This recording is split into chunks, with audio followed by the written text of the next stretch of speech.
ஒரு சின்ன ஒரு சந்தல் அங்க வந்து கூட்டத்தை நடத்துவதற்கு வாய்ப்பே கிடையாது. எனக்கு அது கொடுத்தாங்கன்னு தெரியல. தமிழக வெற்றி கழகம் அவங்க கொடுத்த பர்மிஷன் லெட்டர் காலையில் நான் பார்த்தேன். காவல்துறை அதிகாரி ஒருத்தவங்க அதை அனுப்பிச்சிருக்காங்க. அவங்க கேட்டது லைட் ஹவுஸ் ரவுண்டானா உழவர் சந்தை பக்கம் கேட்டிருக்கிறாங்க. அதனால் முதல் தவறு லோக்கல் அட்மினிஸ்ட்ரேஷன், மாவட்டத்தினுடைய ஆட்சியர், காவல்துறை கண்காணிப்பாளர் இடத்தை சரியாக தேர்வு செய்ய. அடுத்து தமிழகத்தினுடைய பொறுப்பு டிஜிபி ஒரு பேட்டி கொடுக்குறாரு. 500 பேர் பந்தோபஸ்தில் இருந்தாங்க. 500 பேர்ல இல்லைங்க. ஸ்ட்ரைக்கிங் போர்ஸு, கார்டு, வண்டிக்குள் உட்கார்ந்துருந்தவங்க இவங்கெல்லாம் சேர்த்துனா 500. கீழே இருந்த போலீஸ்காரங்க எத்தனை பேர்? 100 பேர் கொண்டிருக்காங்க. ஒரு வண்டியில ஸ்ட்ரைக்கிங் போர்ஸ் 30 பேர் உட்கார்ந்துருப்பாங்க. அந்த கணக்கு எழுதி 500ன்னு சொன்னாலும் ஏற்றுக்க முடியாது. ஒரு கூட்டம் வரும்னு தெரியும். அது 10,000மோ 20,000மோ 50,000மோ நம்பரை விடுங்க. ஒரு கூட்டம் வரும் என்று தெரிந்த பிறகு சரியான காவல்துறையை கீழே டிப்ளாய் பண்ணணும்ல.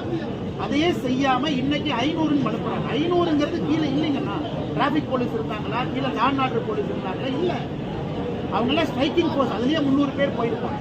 அதனால் இவ்வளவு பெரிய கூட்டம் சேரும் இடத்துல மிக குறைந்த காவல்துறையை டிப்ளாய் பண்ணிட்டு என்ன கண்ட்ரோல் பண்ணிருக்கிறாங்க.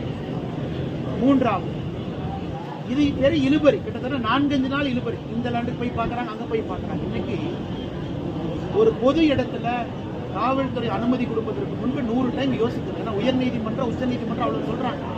பொது சொத்துக்கு சேதம் விளைவிக்க கூடாது, பொதுமக்களுக்கு இடையூறு இருக்கக்கூடாது, டிராபிக் பிளாக் ஆகக்கூடாது, எமர்ஜென்சி ஆம்புலன்ஸ் எல்லாம் போனா வழி இருக்கணும்.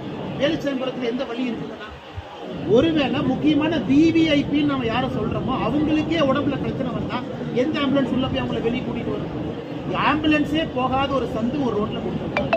அதனால் மாவட்டத்தினுடைய ஆட்சித்தலைவர், மாவட்டத்தினுடைய காவல்துறை கண்காணிப்பாளர் இருவரையும் உடனடியாக பணி நீக்கம் செய்யும். Basic minimum சஸ்பென்ஷன்ல.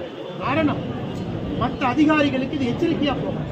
இல்ல செஞ்சோம், ஒரு ஹைகோர்ட் ரிட்டையர்ட் ஜஸ்டிஸை போட்டுட்டோம், கண் துடைப்புக்கு ஏதோ நடத்துறது தேவையே கிடையாது. அரசியல்வாதிகள் 1008 சொல்லுவான் சார். ஆளுங்கட்சிக்காரன் பர்மிஷன் கொடுக்காதீன்னு 1008 சொல்லுவாங்க. இங்க கொடுங்க, அங்க கொடுங்கம்மா. அது கேட்கறக்க ஐபிஎஸ் யூனிஃபார்ம் போட்டு ஒரு பம்மாச்சாலை பண்ணிட்டு இருக்காருன்னா சும்மா வந்து பார்த்துட்டு அங்க இருப்பாங்க, இங்க இருப்பாங்க. இந்தியாவில் 10 பேர் 15 பேர் ஒரு இடத்துல இறக்குறாங்கனாவே உடனடியாக நடவடிக்கை எடுக்கிறாங்க பல அரசு. ஏன்னா மற்ற மாவட்டத்தினுடைய எஸ்பிக்கும், டிசிக்கும், கலெக்டருக்கும் இது ஒரு வார்னிங் ஆகும்.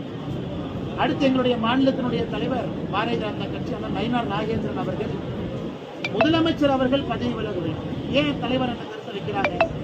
இந்தியன் ஏர்போர்ஸ் ஷோல chief minister, deputy chief minister போய் பார்க்குறாங்க. 5 பேர் இறக்குறாங்க, 71 பேர் ஹாஸ்பிட்டல் அட்மிட். அதனால தமிழகத்தில் மக்கள் அதிகமாக சேரக்கூடிய எந்த இடத்துல